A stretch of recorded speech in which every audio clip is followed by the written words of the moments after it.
ഇപ്പോൾ V Kunhikrishna case പറഞ്ഞാൽ പോലും ഇപ്പോൾ രക്തസാക്ഷി ഫണ്ടിലെ ആരോപണങ്ങൾ അടക്കം വെച്ചുകൊണ്ടാണല്ലോ പുറത്തു വന്നത്. എന്നിട്ടിപ്പം പോയി ചേർന്നേക്കുന്നത് എവിടെയാണ്? വയനാട് ഫണ്ടിനെക്കുറിച്ച്, വയനാട് പിടിച്ച ഫണ്ടിനെക്കുറിച്ച് ചോദിക്കുമ്പോൾ ഒരു ഉത്തരവും ഇല്ലാത്ത ഒരു മുന്നണിയുടെ കൂട്ടത്തിൽ, ഒരു പാർട്ടിയുടെ കൂട്ടത്തിൽ ഇപ്പോഴാണ് ചേർന്നേക്കുന്നത്. ഇപ്പോൾ എവിടെ നമ്മൾ വയനാട് ഫണ്ടിനെ കുറിച്ച് ചോദിച്ചാലും അവിടെ ഒന്നെങ്കിലും ഒച്ചപ്പാടും വേളോ അല്ലെങ്കിൽ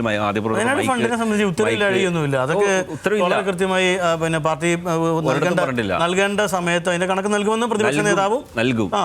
നിലവിലില്ല. KPCC പ്രസിഡന്റും അടക്കമുള്ളവർ അല്ല, ഞാൻ പറഞ്ഞത് നിലവിൽ ഒരു കണക്കുമില്ലാത്ത ഒരു കണക്ക് ചോദിച്ച വഴിക്ക് CPM കണക്ക് പ്രസിദ്ധീകരിച്ചു. അതെ അതെ, നിലവിൽ ഒരു കണക്കുമില്ലാത്ത ഒരു മുന്നണിയുടെ ഭാഗത്തേക്കാണ് പാർട്ടിയുടെ കണക്കിൽ ചില പോരായ്മകളുണ്ട് എന്ന് പറഞ്ഞ വി കുഞ്ഞികൃഷ്ണൻ പോയി മത്സരിക്കുന്നത്. അപ്പൊ അതടക്കമുള്ള കാര്യങ്ങൾക്ക് രക്തസാക്ഷി ഫണ്ട് അല്ല ഇത് ആൾക്കാരെ പിടിച്ച ഫണ്ടാ. രക്തസാക്ഷി ഫണ്ട് അല്ല, അത് പൊതുജനങ്ങളിൽ വൈകാരികമാണ്. അല്ല, അതിന് CPM മറുപടി പറഞ്ഞിട്ടുണ്ടോ ഇല്ലെന്നുള്ളത് വേറെ കാര്യം.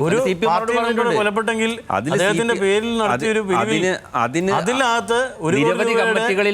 നിരവധി കമ്മിറ്റികളിൽ വകമാറ്റിയിട്ടുണ്ടോ എന്നൊരു മുതിർന്ന നേതാവ് അറിയാവുന്ന ആരോപണം ഉന്നയിക്കുന്നു. നിരവധി കമ്മിറ്റികളിൽ ആരോപണമല്ല, അദ്ദേഹത്തിന്റെ കണക്കുണ്ടെന്നാണ് അദ്ദേഹം പറഞ്ഞത്.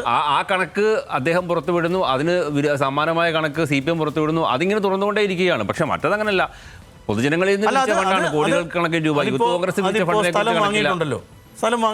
ഫണ്ടിനെ കുറിച്ച് കണക്കില്ലെന്നാണ് പറഞ്ഞത്. ഞാൻ പറഞ്ഞത് നമ്മുടെ വയനാട് ഫണ്ടിലേക്ക് ചർച്ച പോകണമെന്നല്ല ഞാൻ പറഞ്ഞത്. വി കുഞ്ഞികൃഷ്ണൻ ചെറിയൊരു ആരോപണം ഉന്നയിച്ച് അതിലും വലിയ കോടിക്കണക്കിന് രൂപയുടെ തിരിമറി നടത്തിയതായി ആരോപണമുള്ള മറ്റൊരു മുന്നണിയുടെ കൂട്ടത്തിലാണ് പോയി മത്സരിക്കുന്നത്. അപ്പോൾ ഈ വയനാട്